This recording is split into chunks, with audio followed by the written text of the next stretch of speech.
Hey guys, how's it going? My name's Arden, and we're supposed to have Emery along, but I haven't heard from her yet, so she might not be able to make it this evening. But either way, at least I'm here to talk about New Mutants, which I finally got around to seeing. I rented it for what turned out to be a pretty reasonable price, and didn't hate it. Thunder God Sid, Tevye Smoka, and Humble Capricorn 86, thank you all for joining me. I agree with you, Sid. But uh, anyways, in terms of the film itself, very, very mixed feelings. Like overall, I don't think I liked it, but it wasn't like a miserable experience. Tevye, so how's my day going? Uh, it was stressful. It was a stressful day at work today, but I am home now, and I have a couple days off ahead of me, so it's all good here. Hopefully, you guys are all doing good too. But as for the movie, like it was a real background thing. Okay, I'm gonna take this out for now because I can hear myself better without those headphones in. Um, they're only on because I thought I might have someone, and that's fine. She might just be busy or something. Something came up, but that's okay. And there are positive aspects to the film and parts of it that I found a little silly. Thunder God Sid makes an excellent question. Would you have liked it back in 2018? Well, that's the thing. If someone had told me, hey, these guys at Fox, they made this movie in a year. They made it for like $8 million or maybe a little more than that. Let's say less than 30. And it's going to be this different kind of lower key X-Men sort of movie. And I would have probably been a lot more impressed. Instead, as Sid said, like it was planned to be released years ago, like 2 years ago. It got delayed. Fox got bought out by Disney, and it led to all these shuffles and apparently a lot of reshoots. And then because I wasn't sure if there was a post-credit scene or not, I sat through all the credits, and you wouldn't really know the credits from any other comic book movie in terms of the sheer volume of people that worked on this thing. It's just the same kind of thing at the end of any given Marvel movie where it's just like wall to wall names of just all of these VFX people. So it's got all of the energy because a lot of the movie is very comic booky, by the way. It is not a horror movie. So it very much feels like a superhero movie where 80% of the time, maybe even 90, is spent like in this little asylum thing with all the characters kind of standing around and talking. It's a wild ride in a certain sense. And that's why I don't know, it might be worth watching for comic book fans out of sheer curiosity. I sure wouldn't bother paying any money for it. Just wait until it shows up on some streaming service or another. It might be an interesting way to spend a Friday night. The other aspect of this, and I felt this way after finishing the movie, and since then, so it's been a couple days. So like as of now, I still feel this way. I just had to take stock of myself for a second. I still like it more than a lot of other X-Men movies in a weird way. At least it's trying something different. I like the cast. I think they were actually very well cast. Tevye actually in chat says, so much wasted potential. Adrian Benningfield, thanks for joining us. He also asks, did you at least fast forward through the credits? Oh, I was playing a video game while this was all going on, so I just let it ride. Didn't bother even fast forwarding. I just, at a certain point, even the credits were interesting to me. Oh, and here's the other side of it that is really fascinating. I found myself taking notes. There's no way you're going to be able to make this out, although my camera did a good job briefly showing it in focus. Oh, it's only a page, double-sided, single-spaced of notes. And I write pretty big in terms of my print size, especially because I just do it with a wide margin because it's just for me to read. But I just found myself and it's the kind of game I was playing Civ 6, so I could just drop it at any time and just start writing. And I found myself constantly having all these thoughts and these things I wanted to talk about and little details that I knew. Oh, like unlike usual when I review stuff, I don't really need to take notes. I have a pretty good memory for these things and a strong sense of what I want to say in any given review. There was so much, so many things to talk about, and we'll start going through them at some point. I haven't even touched my notes though, because I just was overwhelmed with the amount of stuff I had to say. And so there's a lot to this movie in terms of like, yeah, it's trying stuff different, and it's not schlocky, to borrow a term, compared to some of the other X-Men movies. For example, I like it a lot more than something like X-Men Origins Wolverine, which I suppose isn't saying much, but I feel it kind of escalates beyond there, because while it's nowhere near as good as Logan, what I like about Logan, I kind of like about New Mutants. The same kind of thing where it's like, well, this is a very different kind of movie. We're trying something weird. And, oh, right, we're on StreamYard this time, so I can do some interesting things. So Tevye, for example, says, so basically it was studio interference. Yeah, but I don't know. Well, like maybe I should open this up because I don't actually know who directed this thing. I do feel there maybe was a vision for something under all of this, but I want the name. Josh Boone. I don't know who that is, but let's see. Oh, right. This is the guy who directed The Fault in Our Stars. I knew that actually. Well, I read that before. I clearly forgot. And a bunch of other movies I haven't heard of. So he was an interesting choice, I felt, for this kind of movie. And I think he did kind of have that vision.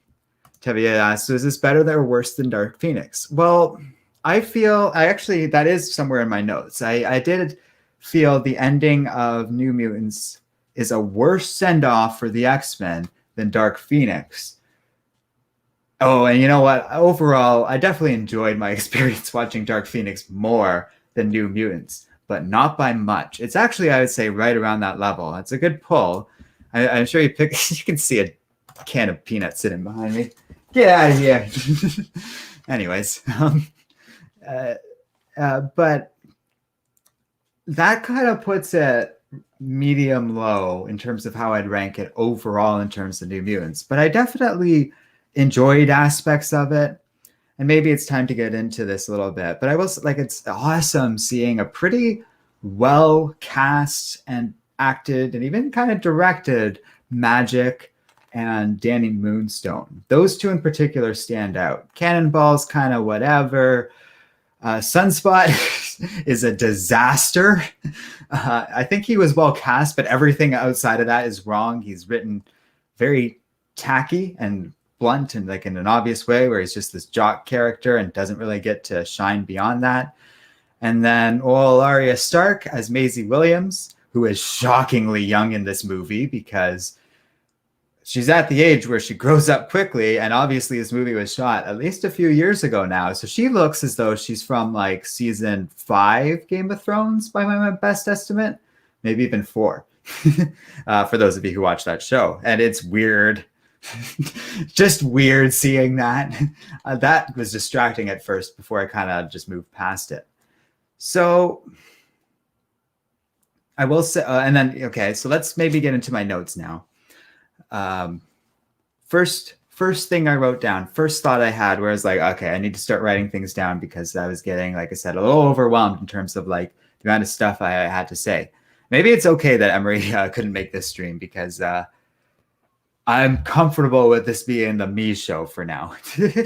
I got a lot of stuff to say, and it's time to say it. New Mutants is better than what this adaptation offers. First thing, just like I was getting that right from the get-go because I was thinking about the books. I was thinking not only of the original books, but just the entire history of this run, which has had some pretty cool moments here. Okay, my hair's all futzed up. Sorry. It's the pandemic. I haven't had a chance to cut it in some time now. And I'm not cutting it myself. That won't end well for anyone. Fox says, Tevye says, why does Fox keep messing up these characters? That's a perfectly good question. And unfortunately, I don't really have a good answer for any of you guys. They have gold. They had gold. uh, Between the Chris Claremont era, which would really drive a franchise for like between when that first X-Men movie came out almost 2 decades ago, all the way up till now, easily, because it pretty much ran that long, and there's so much you can build up on from there. To everything going all the way to Hickman, which has had plenty of gems along the way. There is a wide range of cool character stuff they could have done, and it's just been futzing it up over and over again. In part, well, okay, we don't need to get into that too much because I did a whole video on it, and I did recently share it on a community post. Because I do talk about a big part of that is they also really focused heavily on Wolverine, Professor X, and Magneto, and then to a much lesser extent, Deadpool and Mystique, once Jennifer Lawrence took on that role.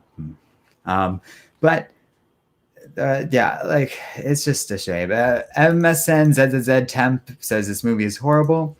There are moments, and then because the next note I wrote after saying like this, basically, when I wrote that note, it's basically saying, well, the movie failed at its most basic existence. It's supposed to offer something that the comics couldn't. A lot of comic book movies do succeed at this in so many little ways. They do something interesting and different from what the books did, or they can visualize and create an experience that you can't quite get from the comics. So in the former, I'm thinking of something like the Guardians of the Galaxy comics versus the films. In the latter, I'm thinking of Sam Raimi's Spider-Man specifically. That's just what I had in mind when I was saying that. Tevia says, indeed, Days of Future Past was fantastic. And hey, a lot of people love that one. My personal favorite, for whatever reason, out of those kind of X-Men movies is First Class. And then I love, what's it called? Logan and the Deadpool movies. I think they're both, like, everything there is solid. I like Days of Future Past. I think Apocalypse is passable. I actually think X2 holds up quite well and is important for comic book history in a way even the original X-Men movie isn't. And everything else is just a mess. I guess the Wolverine is okay too. So Fox hasn't been like universally bad, but they have had a lot of problems. Shadowcatcher says saying he's 11 minutes late, but still made it. Thanks for joining us. It's a cool tattoo. I rarely get to see people's profile pictures that blown up, and Shadowcatcher's been in a bunch of streams. I've never seen that before. So other thing I said is group therapy is an effective way to introduce characters, because credit where credit is due. That's a pretty good idea. It's very obvious and expository, but it works, and there ain't much wrong with that. So I wrote that down as Arya Stark was talking about her backstory, and then they kind of ended the scene without getting into the other characters. And honestly, that threw me off because I just wrote that, but I think that was kind of the right thing to do. It would probably have been a chore if we went around to every single character and got their backstory there. Instead, we kind of get it piecemeal throughout the movie. A lot of the character stuff was handled really well, but the thing about that is, like, why bother? I don't understand that aspect of it in particular. Or not why bother. Why did this movie cost so much and be so elaborate if all this was just like a relatively simple character thing, is what I was trying to say there. Because to be honest, outside of the crazy superhero special effects stuff, I could have filmed this movie, and I am no director or like, well, I guess technically I am, but like I really don't consider myself some fancy ass movie maker who could do something like that normally. But here, I'm going to show you guys something. Here's where I would shoot the film. It's this place in Toronto that's been used for other movies, which would be a cool nod to other horror movies. Let's just get this going. Share screen. Yeah, that's what I'm doing. I think it's one. Yeah, here we go. This place right here. From the movie Into the Mouth of Madness. Oh, I was just trying to get the image blown up for everyone to see it. Oh my God.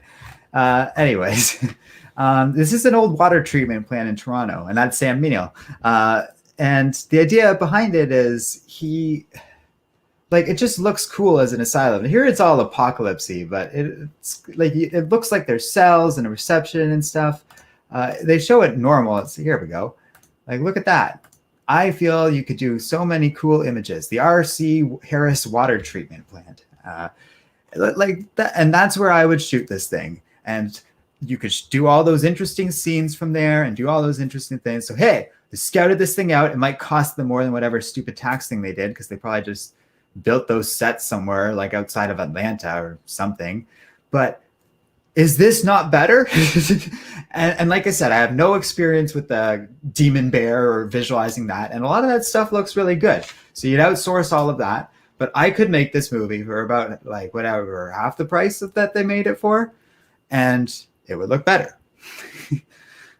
Thunder God Sid said New Mutants was supposed to be a horror movie. Well, that's why I picked a setting from a horror movie, a cool horror movie, by the way. If you haven't seen Into Mouth of Madness, not everyone's a fan, but it's by John Carpenter, and I love it. Oh, man. I'm really tempted to show a clip from it right now. I think we will. Hang on, everybody.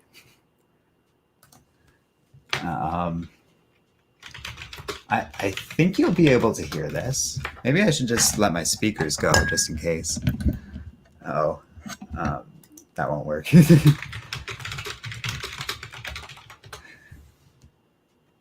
Anyways, let's see if this works. Can you guys hear that? We can't go very long.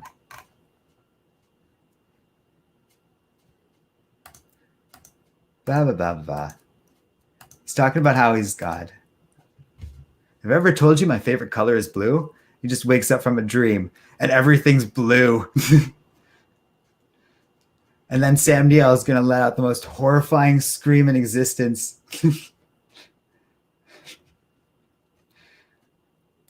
Anyways, it's a great movie and a real horror movie, unlike everything else. Shadowcatcher says New Mutants, just like X-Men Dark Phoenix, waste of time and money. Okay, we can just go back to this now.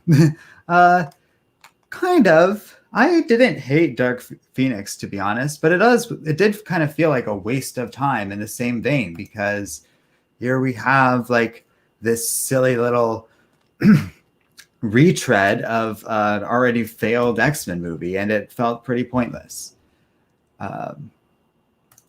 Thunder God Sid says a lot of sitting in rooms and talking, I imagined. And to be fair, they do find ways of innovating it. Like at one point, they are like playing with a lie detector up in an attic somewhere in the asylum, and then later, like Arya Stark. I kept thinking of her as that in this story because she's Rain Sinclair, who's associated with a wolf.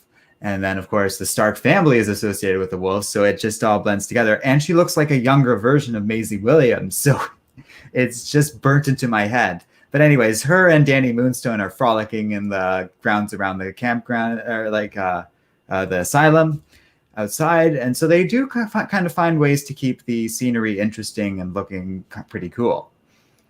Temp says, how long is Fox going to make the X-Men horrible movie? Well, I guess you haven't heard. No longer. This is it. This was their last gasp. And Teppy says the same thing. Not anymore. Yeah, as of now, Disney has full control over that stuff and seems to be having very ambitious plans for all of it, if WandaVision is any indication, but who knows? Spider-Man says, me personally, I enjoy every X-Men movie for different reasons. Well, hey, good for you, man. That means you just enjoy more movies than I do. And I honestly kind of feel that way about both Dark Phoenix and New Mutants. I don't know if I'd say enjoy like completely, but there's definitely, I didn't hate my experience watching either of them, and they're both doing interesting things. Less so Dark Phoenix in this movie. Brian Martinez says New Mutants was not the greatest Marvel movie, X-Men movie, but I digress. It was a decent film to watch, but it could have been better. Yeah, like that's kind of closer to my opinion, I'd say. I do have an issue with the set, like I said, and I do think I could have done a better job with that set, but I digress. Mikey Jesus says there's a lot of experimentation going on with movies like this, Apocalypse and Dark Phoenix. And the problem is we should be past experimentation into making solid, respectful interpretations. I disagree, honestly. I think you're right that there should be room for solid, respectful interpretations. I don't know about respectful, but solid interpretations would be interesting. But I'm not against experimentation. Maybe the better way to put this is we already know you can easily adapt a comic book into a horror film because of stuff like Brightburn. Although, well, okay, I can't speak from experience there, but I understand that's a cool movie. I haven't gotten around to watching it yet. But even if that's not true, we know that, like, from comics, that you can turn superhero stuff into good horror content. So I guess where I agree with you is what's silly about it is why didn't they just pull from the avalanche of more horror-oriented X-Men comics or something like that, rather than the New Mutants, which feels more in line with kind of a traditional team, but they also very much are doing their own thing, and none of that is really realized here. As far as it being a New Mutants adaptation goes, we haven't even talked about it too much because it is a little frustrating. Tevye says, speaking of the X-Men, that reminds me, I know this has nothing to do about New Mutants, but I'm just wondering how you feel about, I guess I can pop this up for everyone, WandaVision's latest episode with a huge surprise. I have an episode or two behind, so I know about the huge surprise, but we've talked about it a little bit on the WandaVision streams in the hopes that it would happen, and it kind of did. So yeah, I doubt I will be able to hold off talking more about WandaVision once I see those episodes, so we'll leave it for the future. Let's just put it that way. RM says, how is magic in the movie? Well, a little frustrating, and I'm going to elaborate on that because that's ambiguous. Anna Taylor-Joy, I think that's her name, or whatever it is exactly, is good as magic. I was a little wary at first with the Russian accent. I cannot tell you whether or not that is an accurate Russian accent. I'm just not that good at discerning such things, but it it registered as plausible to me. I also found visually, she kind of looks great. She gets her armored arm going and her sword sometimes. It doesn't happen much, but when it does happen, she does look pretty cool. And they do have her portals. They have limbo. They have all the features of magic. I felt it was the kind of solid interpretation Mikey was talking about a little earlier. However, well, first of all, it's weird that Lockheed's paired with her. I know that magic has a bit of a history with that character, but we had a Kitty Pryde. That threw me off completely.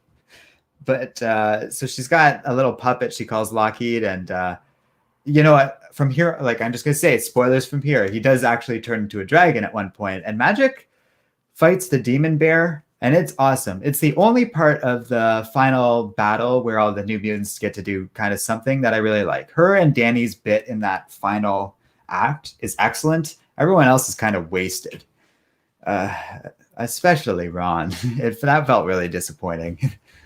Spider-Man says my favorite movie is favorite X-Men movie. Yeah, I'm sure he'd want me to specify is First Class. Hey, I said that earlier in stream. Out of the traditional X-Men movies, that's my favorite. Logan is my actual favorite if we're gonna do that.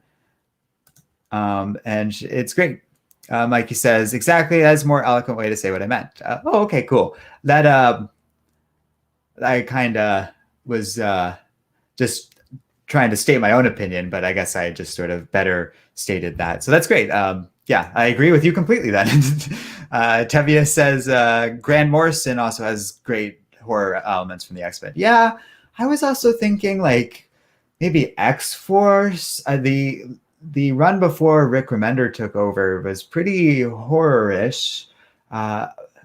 Or anything with the Brood, right? And that's where the New Mutants got more horror, like elementy. And I actually really applaud the New Mutants film for how much it unequivocally embraced the demon bear, who is referred to so many times as a demon bear throughout this movie and actually appears like full force in the final act. I liked that. I liked that so much. That was very comic booky. and very cool, but also gets into, well, this movie ain't scary. It has a superhero ending where they all get together and fight a giant bear. It's cool, but the horror stuff is like a teeny tiny bit of the movie. I would argue strongly that the Sam Raimi Spider-Man movies, thanks to Sam Raimi having that background in horror, has way more horror elements in it and does way more horror-like things throughout than anything in New Mutants. Like that scene where Dr. Octopus first uses his arms in Spider-Man 2 and he just slaughters that medical team. There ain't nothing in New Mutants that's anywhere close to that. It's a joke in comparison. Tevi asks, how is Danny Moonstar in this movie? She's good. They're all pretty solid. Like I said, in terms of how they were cast, they're great. Blue Hunt plays her. I never heard of her before, but I really liked her. She's kind of this central character of this story, the emotional crux, the protagonist we're following along with, and that gets a 2 thumbs up from me. A, the choice to do that. B, the character overall. Until like we get into the actual story and how she engages with the story. Because like she's kind of behind all this stuff and all of that's terrible. But her character and her actor, like playing her, is amazing. And she has a full-fledged romance with Arya Stark. I liked it. I was actually kind of impressed with both Fox and even Disney for doing that. I guess they shouldn't get credit for that. No, I was just a little surprised that they actually did that, because even now movie studios are, well, there's China and censorship and all that stuff, but there is no other way to read into that. Like they smooch. It's great, and it's that part. I felt that they had chemistry before they really started leaning into the romance stuff. I'm glad they did that. That made this movie stronger, to be honest. So she was pretty solid. Mikey says, First Class was in my mind experimental, given what Fox had done before, but it really felt great. Yeah, I agree with you. It was ambitious. The guy who directed it was cool and interesting, and I think he did like Kick-Ass or something. Let me check that. I don't want to say that and be wrong. But it also was the first, really the only appearance of what's his face? Or no, not what's his face. The like proper yellow and blue or black X-Men costumes. Matthew Vaughn. Yeah, it is that guy. So he directed Kick-Ass, Kingsman, and Kingsman: The Secret Service. So that dude is awesome, and I love his X-Men movie. Unsurprisingly, even with all its faults, because I agree, like it's got some issues. Beast doesn't look great in that particular movie, but I also don't care compared to the story and the characters and all that fun stuff. I think First Class is like spot on and so fun. And also Fassbender and McAvoy as Professor X and Magneto, like they're really at their best in that particular movie. Tevi says, I love Logan. It's really awesome. Yeah, we don't need to revisit all that. Franco No says, I finally saw this movie last night, and he put some ellipses there. And yeah, that's pretty much like, that's a good summary of how I feel about it. Like that ... I think I even put that in the thumbnail, right? Did I? Yeah, I did. Mikey says, actually, that X-Force Remender run is even pretty close to horror. You know, I kind of brushed it aside when I was talking about the other one, but you're totally right, in a more psychological way. Yes, and you could even play up those elements, because there's so much weird stuff in there that could easily be pushed in a horror direction with just like the tiniest little shove. He says, also, Magic is the best part of this movie to me. She is great. Yeah, at first, she's so antagonistic towards Moonstar that I was really thrown off and was like, oh my God, what the hell did they do to Magic? Because like, obviously Magic's character isn't a little antagonistic and has been through all this stuff. And they did that stuff pretty well too, by kind of like that exists in the background of this character firmly. But the way she's written at first, she's just so like, yeah, you're such a jerk. Like, what's your powers? Let's find out your powers. I gotta throw like attempt to use a sword on you. And she threw me a little bit, but between her like Magic actually using her powers, which always looks pretty damn awesome. And when Anna actually is able to kind of lean into it as an actress and like work with the character a bit, showing a little more humanity and getting her to also kick ass later, she really works for me. And then you also have to think, oh well, like what if this character has a life in the future and gets to show up in a real comic book movie one day? I would love that. I would love that for all these characters actually, because even someone who's a total dud like Sunspot is actually pretty well cast. He's horribly written as a character, but I looked at him and I was like, who's that supposed to be? And it threw me off because he's got like these fire powers, and it's like, that is that Sunspot? And I looked up, and then but then the comic book image of him was like, oh, okay, you know, I actually do see the resemblance. Um, but the fact that I had to look up and confirm that it was Sunspot because I wasn't sure the way he was written. And at one point, like someone nicknames him Pyro or something. I was like, wait, which character is this supposed to be again? Like, I was really thrown for a loop. RM says, do you think New Mutants can mix into the way they are trying to mix X-Men? Maybe eventually House of M for the F4, all the X-Men, and Avengers like an Endgame type of movie. Hey, that'd be cool. And I just kind of said, like, yeah, it would be, I'm not against any of these characters showing up again. Disney seemed to indicate that, well, I guess they're all the same now, but that they were pretty much done with every Fox X-Men character as they existed outside of Deadpool. However, that seems to not be the case as of like current times. So I wouldn't put that past them, especially if anyone watches this movie over at Disney and is like, hey, like the movie's not great, but this actor and this character is really good. We could use them. And I would love to see her interact or have anything to do with like Colossus in some way. That would be pretty cool. That doesn't really come up here, but I would be very interested in that. Tevia says, I love Matthew Vaughn's First Class movie. It was really awesome and badass. Yeah, we kind of talked about that already. So Tevia says, I did hear rumors this movie was supposed to have Mr. Sinister in it. Well, it sure set up that way. So I guess we'll talk about that next. And actually, okay, so early on in my little note taking here, I wrote down like these hints of the X-Men and the Professor X and all that stuff are obnoxious. Because of course, and maybe we should get into this 30 minutes into the film, the whole premise is Danny Moonstar is the only survivor after her village is just wiped out by the demon bear. And she's brought into this place where it's like, okay, we bring mutants here who are horribly traumatized in some way. And we're testing them to see if they're eligible for me to take you. Like, and they're all treated by this one doctor who's able to create these force fields and stuff. And she kind of keeps the whole asylum under this bubble so no one can escape on a Taylor Joy. And I'm seeing that I'm retroactively looking at as like pretty fun. But at the time, again, this got into like me thinking her character was a little obnoxious at first. Magic gets Danny to run full speed into the force field before she knows it exists, because she's just like, oh yeah, you can leave anytime, just go. And she just takes off running. And I'm laughing about it now. At the time, I was just like, this is a weird scene. Like, what's going on here kind of thing. But anyways, so there's all these hints about like, oh, I got to help you for my superiors. And then the big twist of the movie that I fully admit I did not see coming, but didn't blow my mind either, was that, oh no, her employer is not the X-Men, but it's actually the Essex Corporation.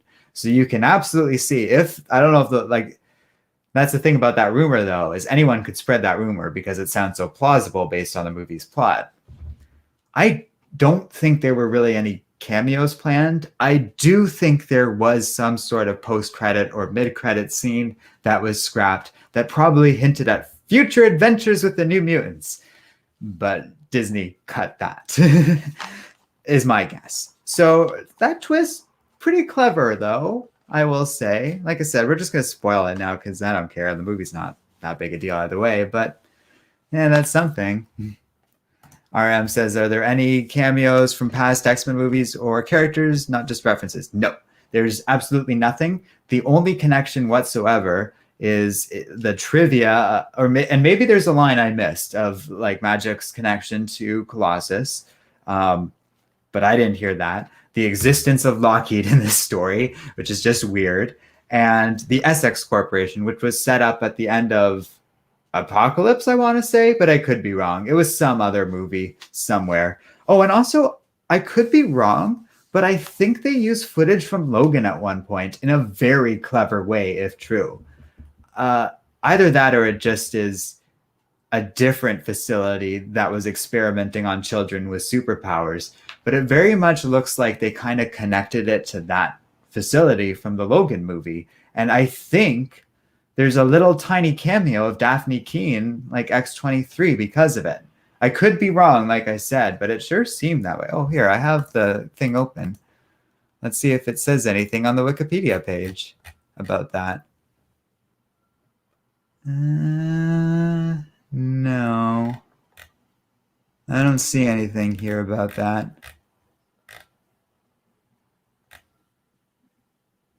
That'd be cool if true.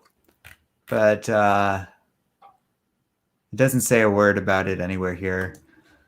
Usually they'd mention if there was like archival footage used from one movie or another.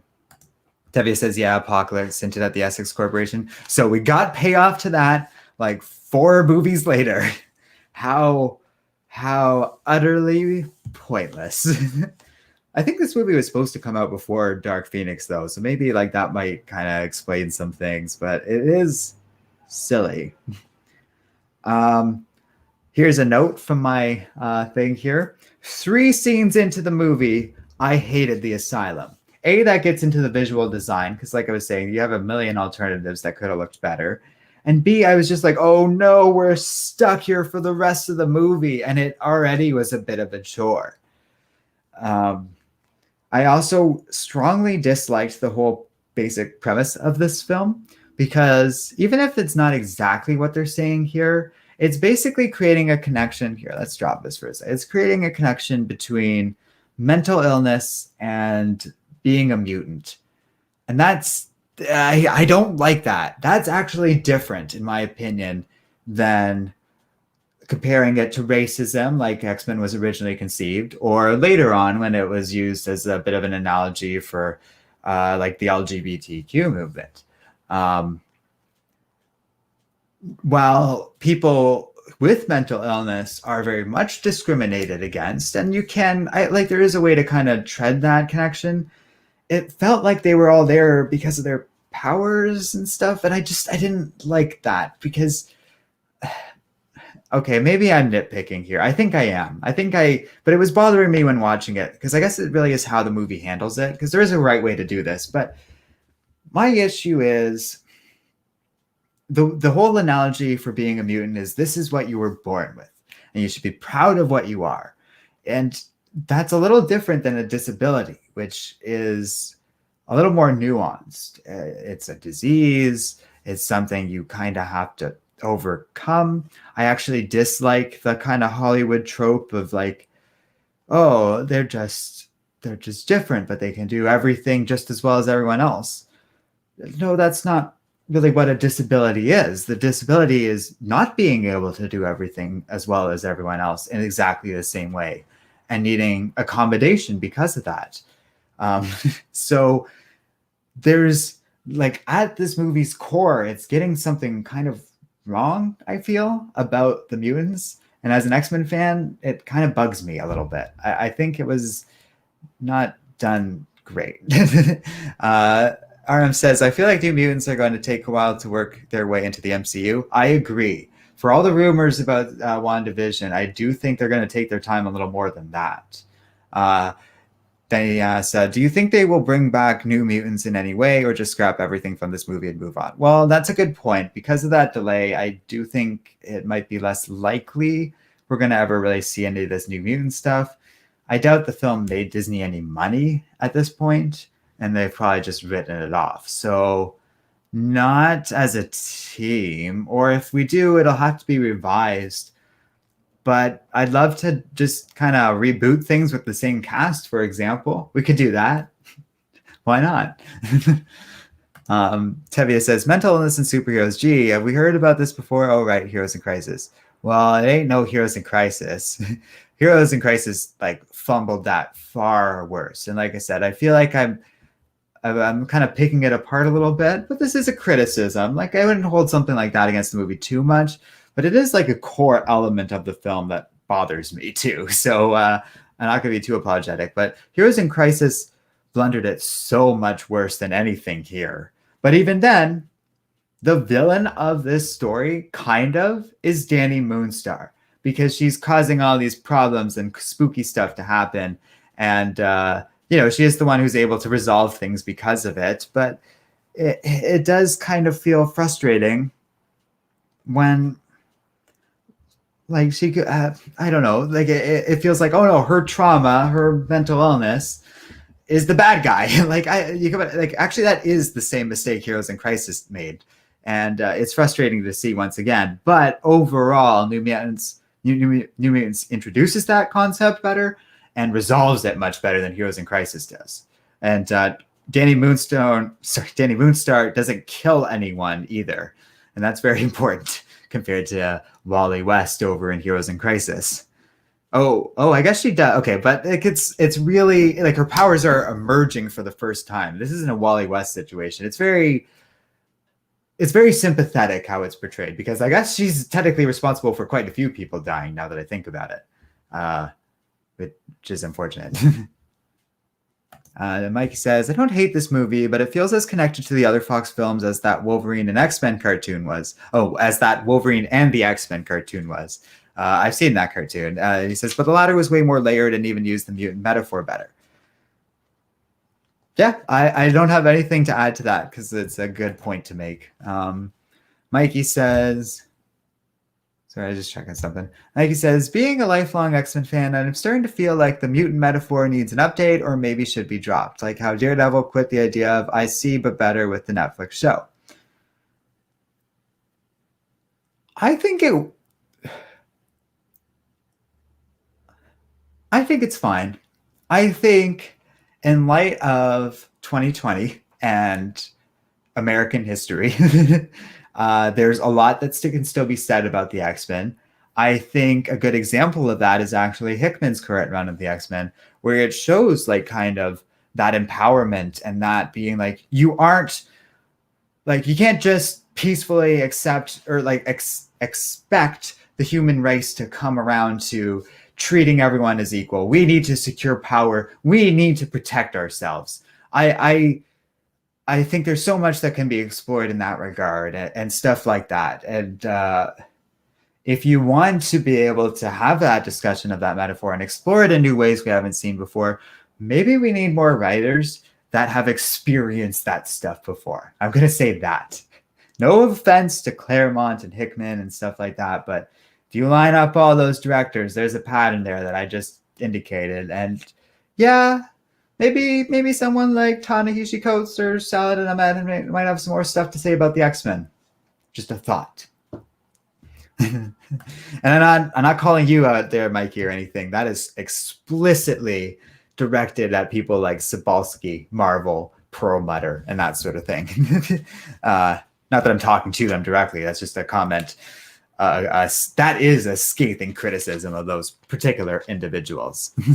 Tevia says, then again, the Legion show did the mental illness and superhero stuff way better than both Heroes in Crisis and this movie. Well, that's where I kind of hesitated a little bit when I was criticizing New Mutants for this stuff, because it's not so much making that link, because yeah, Legion makes that link, but Legion handles it well.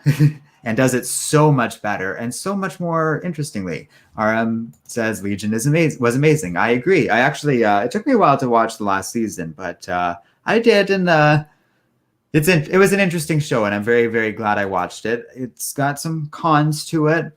We don't need to get into all that, but if you were excited at all for like the New Mutants to maybe explore some of these ideas or work in a more horror-oriented direction, Legion isn't really horror, but it sure is interesting and does explore this content a million times better. And it's better connected to the X-Men universe as a whole, like Fox's X-Men universe. I will not give away what I'm referring to there, but it shocked me, stunned me, and I loved it.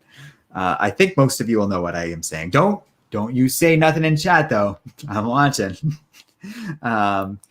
RM says, where do the New Mutants go from here cinema-wise? Honestly, in my opinion, like, we won't see another New Mutants. Okay, I don't think Emery's coming on, so I'm taking that out. I don't think we're going to see a New Mutants movie for like 2 decades or something like that. Not until Marvel's going to be like, oh, it's been a while. Because that's not like something like Spider-Man, where like any company is going to be like, we got to keep making Spider-Man movies. I don't. That's an experiment, and I think they're going to delay that experiment. RM also says maybe a show. That's more possible, or even plausible. We'll say that it could show up on Disney Plus one day as an idea or something like that. I do think even that's a long way away. It is an unfortunate, and that's the thing, because people love to rib on fans of stuff where it's like, oh, like your comic got made into a lousy movie. But it's one thing when there's a bad Batman movie out there, because we know it means nothing. There'll be another Batman movie around the corner after a certain amount of time, and hopefully it'll be better than the last one. But for something like the New Mutants, it is rough seeing that ruined. That's kind of why people have so much hate, or had so much hate, towards X-Men Origins Wolverine and how it portrayed Deadpool. Because that was Deadpool's big chance to like shine as a character and get introduced to the world and become a thing, and they blundered it. And in some ways, they kind of blundered the New Mutants. Disney did, Fox did, whoever's ultimately responsible for this final cut of the film is. It wasn't very good, and not nearly worth the millions of dollars and thousands of work hours, because that's a little message they put at the end of all movies these days, that this went through. Like what I think Tevia said earlier in the stream, like what a waste, and I agree. Tevia says, I can see Marvel taking their time with the X-Men, and personally I say bring back Wolverine and the X-Men animated series. You know, it was an interesting animated series they're talking about, and I would imagine it's on Disney Plus now if you guys want to check it out. It was trying different stuff, and I do feel it was pretty interesting as far as an X-Men cartoon goes. There's a lot of interesting X-Men cartoons. Everyone loves to gush about the 90s one, which is fun, but there was the one that kind of came out with the original X-Men movies and stuff, and they were all like going to a high school, which is weird because the X-Men are supposed to be already at a school, but I digress. Like I think Mystique was the principal or something like that. It was a charming show in its own way. Let's put it that way. And it was trying something different, kind of like Wolverine and the X-Men series. Also, Wolverine and like when he ran the X-Men team in the comics was awesome. That was great.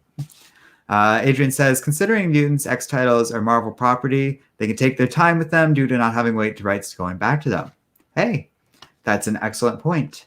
And the thing about that is, like, companies like Disney are still motivated to keep using these characters just so that they can retain the copyright, but all they have to do is put out a comic. And that's what they might do for the New Mutants for the foreseeable future, unfortunately.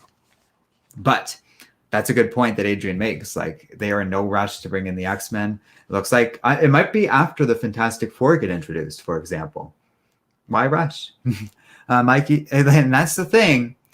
Marvel knows not to rush. DC rushes. They know not to make that mistake. Like Marvel takes its time with this stuff, and it pays off because of it. So that's why I really am skeptical that, like, oh yeah, the X-Men are going to become part of the Marvel universe following WandaVision. Like, they might flirt with that idea a little bit and kind of start introducing some of that stuff, but I'd be really surprised if they were going for that already. That'd be cool, but shocking. Mikey says, maybe my problem with it is how poorly the Singer X-Men films have aged. That is the biggest known version. Being in the LGBT community, it's the same to see it handled so poorly as I grow older. Oh, yeah, and it's not great that Bryan Singer is just like a rapist and creates like a bad name because he's associated with all of that stuff too. I'm right there with you, Mikey, every step of the way. Tefia says X-Men Evolution was really awesome. I believe that's the show I was talking about earlier. Oh, yeah, and that's right. That show introduced X-23, which is really cool. Yeah, okay. And Tevye was just talking about it a bit more there. Okay, you're all talking about the same show now. But yeah, I'm glad I'm not the only one who liked it, is what I was going to say. Um, and then Tevye says, takes some elements from the Ultimate X-Men comics, but did it better. Yeah, there's a lot of value there. And maybe we could take some comfort in that, just knowing that these characters were handled. Here's another note. Danny Moonstar at one point introduces her name early on in the film in group therapy, which gives you an idea of how far along we are in these notes. And Sunspot laughs at it. And I was just like, if someone said, without even knowing anything about New Mutants or anything like that, hi, my name is Danny Moonstar, I'd be like, that's the coolest fucking name I've ever heard. Like, so, and that's what I mean where their writing is really tacky. Sunspot, that's his character front to back. He's been so bad. And yeah. There's also clever usage of Buffy footage at one point in the film. At first, I was thrown off by it because it basically showed one of the first like major network on screen, well, not network, major cable like lesbian kisses between two characters like on a mainstream show. And they were just watching that scene randomly in New Mutants and it was like, what the hell was that there for? But it's because later on in the movie, we basically get the first version of that between two superhero characters, between Danny and Arya Stark. And like I said, I was going to call her that the whole stream. I actually thought that was very clever and really well done. So there are elements of this movie that are pretty good. Doing something different is fine, but it's a bit of a chore when it's so much worse than the source material. That's kind of this movie to a T and gets into what Mikey was saying about the adaptation. And I did feel that way. Like I really would have been okay with this movie if it was very different from the New Mutant comics, but really went and leaned onto the horror stuff. Like it seems like it was originally intended to, but instead it's just a waste. But yeah, I also have in my notes, romance between Danny and Ron is solid. I agree. Like, or it's not I agree. Like I feel that way so strongly. Just that it's one of the elements of the movie that kind of shone in a very dull movie. Act 2 is definitely an improvement over Act 1, and my notes started slowing down because it started pulling me into the movie a little bit. It's very weird how Lockheed in the comics like met Kitty Pryde and then kind of partially bonded with Magic and sometimes goes on adventures with her, but really is Kitty Pryde's companion and is such a core element of her character. And then Fox never introduced her as part of Kitty Pryde's character, and in their final movie, like he gets introduced as a weird imaginary but also real companion of Magic. And then I just wrote, like, it'll be interesting to see how the MCU handles a character like Lockheed, where it's going to look great, it's going to be part of the story, and I feel really be part of Kitty's character, if I were to guess. And the comparison is just shocking. Also, Lockheed met Kitty Pryde during an adventure through the Brood. So he wanted to create a New Mutants movie that was a proper horror and also had Lockheed in it. Why not use the Brood? There's weird little details of this movie I don't understand. And then we get, and so that's it for my notes for Act 2. So I really didn't have much to say about it. It actually was unveiling its twists and turns and was pulling me in quite a bit. My initial concerns around Magic were worn away at this point. And I was like, oh, she's pretty good. And all the characters are doing pretty good. Then we get into Act 3. And again, like still underwhelming writing. There's so many lines and moments where like the characters just say like obvious stuff or silly things. Mikey says the middle half really feels the least butchered, hard to describe, but it really does flow really naturally. Yeah, so I'm glad I'm not the only one who felt that way. Because yeah, there is that part where it's like, oh, like they're really going for something there. And it really does feel like the least, yeah, Mikey nailed it there, where it's like, this feels the most like a movie. And it's definitely the part that I enjoyed.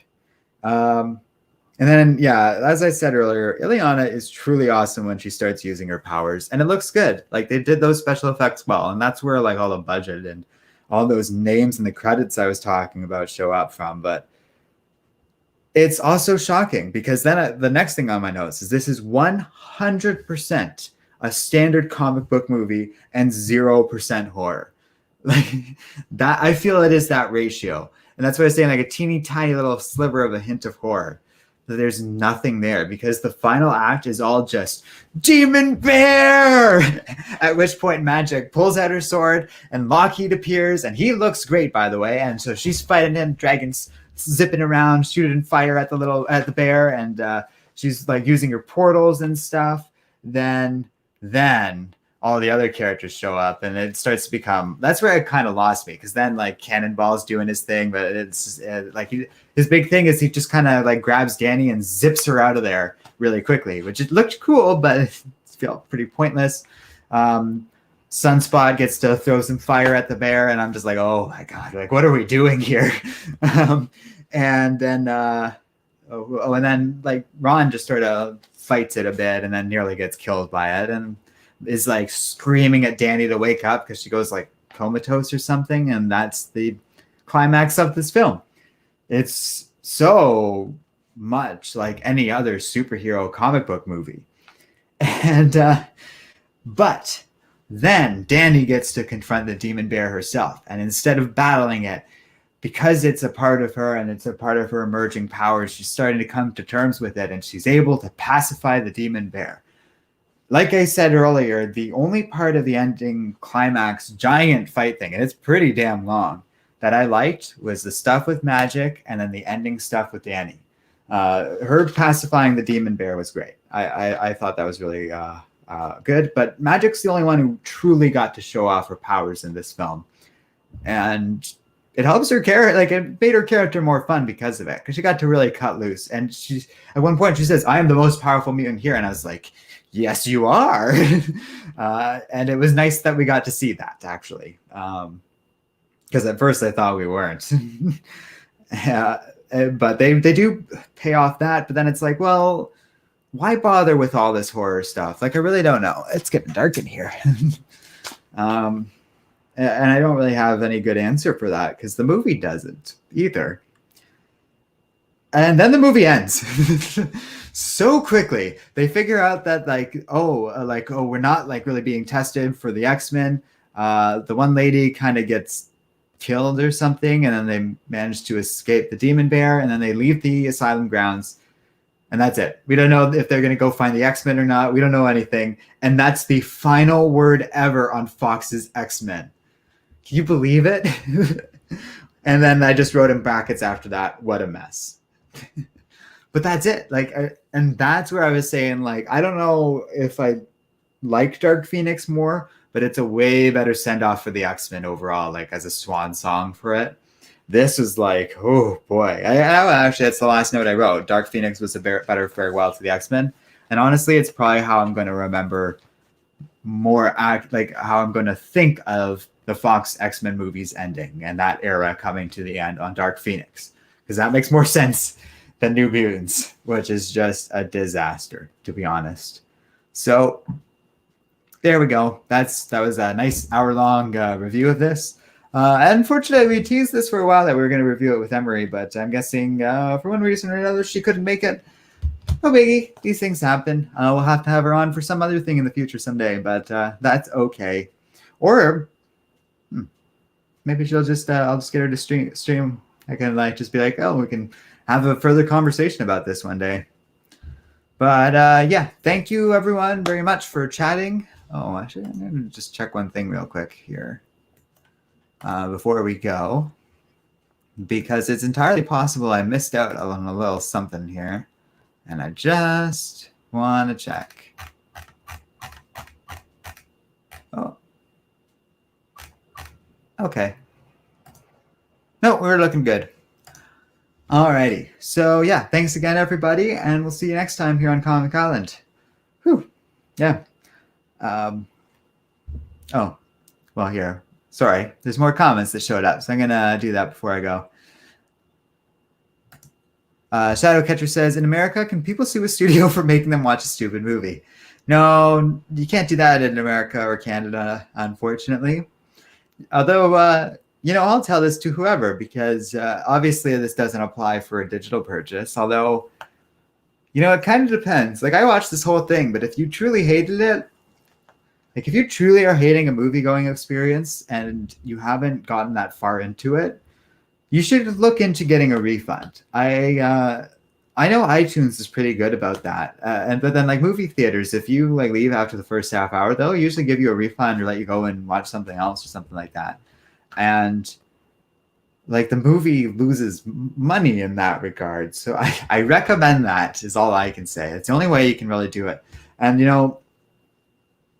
I was justified in renting this because I can review this and inform you guys of the experience and you can decide whether or not to do it. But personally, I would not support this thing financially in the future.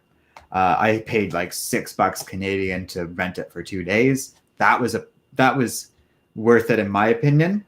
But I will not be buying a copy of this in the future, and am content for it to like maybe show up on Disney Plus or something one day. Mike says Dark Phoenix was still a better ending than this or Apocalypse. Yeah, I am struggling to remember exactly how Apocalypse ends after Jean Grey goes all Phoenixy, so I kind of agree. And then Mikey says, "Thank you, good stream." Hey, Mikey, you and Tevia and Shadowcatcher and everyone else, Adrian, who chatted throughout the stream, you guys made it great. So thank you guys too. And I appreciate y'all watching and joining me for this. If you're watching after the fact, thanks for watching, and let me know what you think in the comment section below. And we'll see you guys next time here on Comic Island.